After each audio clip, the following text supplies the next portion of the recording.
अस्सलाम वालेकुम दोस्तों, क्या आप जानते हैं मुकाम इब्राहिम कौन सा मुकाम है और मुकाम इब्राहिम का पत्थर कहाँ से आया था? क्या मुकाम इब्राहिम जन्नत का पत्थर है? और जब हज़रत इब्राहिम अलैहिस्सलाम खाना काबा की तमीर कर रहे थे तो मुकाम इब्राहिम किस तरह उनके लिए मददगार साबित हुआ? और आज मुकाम इब्राहिम का जो पत्थर है वो कहाँ पर वाक़या है या कहाँ पर मौजूद है? मैं हूँ तारिक पीरज़ादा। कुरान मजीद सूरह नूह में इस बात का जिक्र मिलता है कि जब हज़रत नूह अलैहिस्सलाम की कौम ने अल्लाह रब्बुल इज़्ज़त और हज़रत नूह अलैहिस्सलाम का हुक्म मानने से इनकार कर दिया तो उन पर एक तूफ़ान नाज़िल किया गया और पूरी दुनिया उसमें गर्क हो गई और खाना काबा भी मस्मार हो गया।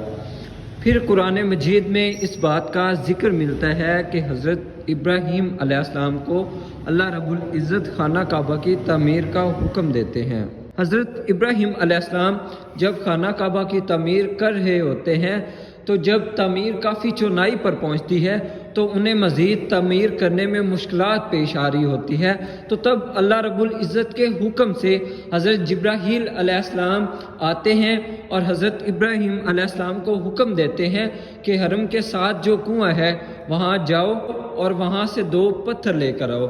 हज़रत इब्राहीम अलैहिस्सलाम कुएं से 2 पत्थर निकाल कर ले आते हैं।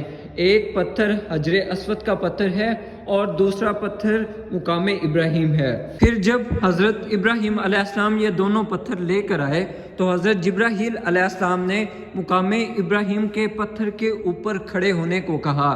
फिर हज़रत इब्राहीम अलैहिस्सलाम ने खाना काबा की जो तामीर की वो मुकाम इब्राहिम के पत्थर के ऊपर खड़े होकर की, और जब हज़रत इब्राहीम अलैहिस्सलाम ऊपर या नीचे होते थे तो ये मुकाम इब्राहिम का पत्थर खुद ब खुद ऊपर या नीचे हो जाता था। जब हज़रत इब्राहीम अलैहिस्सलाम इस पत्थर के ऊपर खड़े हुए तो ये पत्थर बिल्कुल नरम हो गया था, इसीलिए आज भी आप देखते हैं तो हज़रत इब्राहीम अलैहिस्सलाम के पाँव के निशान इस पत्थर के अंदर आपको नज़र आते हैं। फिर काफ़ी अरसा गुजर जाने के बाद जब हज़रत उमर फ़ारूक का दौरे खिलाफत शुरू होता है तो हज़रत उमर फ़ारूक देखते हैं कि जब लोग तवाफ़ और अल्लाह रब्बुल इज़्ज़त की इबादत कर रहे होते हैं तो वो समझते हैं कि मुकाम इब्राहिम की वजह से लोगों को इबादत में मुश्किलात पेश आती हैं। फिर हज़रत उमर फ़ारूक रज़ी अल्लाह ताला अन्हो मुकाम इब्राहिम के पत्थर को खाना काबा से थोड़ा दूर नस्ब कर देते हैं। आज भी मुकाम इब्राहिम का पत्थर खाना काबा से थोड़े से फासले पर मौजूद है।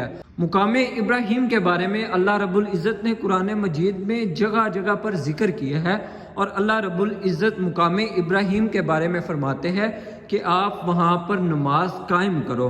मुकाम इब्राहिम आज भी अपने जमाल और जलाल के साथ बहुत खूबसूरत अंदाज में पाया जाता है। मुकाम इब्राहिम का पत्थर हरम में मक्का में वाक़ है। इब्राहिम का ये जो पत्थर है इसको जब खाना काबा को बार बार तमीर और रेनोवेट किया गया तो इसको भी रेनोवेट किया गया। मुकाम इब्राहिम का आज जो पत्थर है उसके ऊपर शीशा चढ़ा दिया गया है और लोहे की एक जाली में खाना काबा के बिल्कुल साथ मौजूद है और अपनी शान और शौकत के साथ मौजूद है। आज भी आप खाना काबा या हज करने जाते हैं तो आप देखते हैं कि जो मुकाम इब्राहिम का पत्थर है वहाँ पर लोग नमाज अदा कर रहे होते हैं। और मुकाम इब्राहिम का ये जो एक खूबसूरत पत्थर है ये अल्लाह रब्बुल इज़्ज़त के मोज़े और निशानियों में से एक निशानी है, और हजरे अस्वद और मुकाम इब्राहिम का पत्थर जन्नत के 2 याकूतों में से याकूत हैं।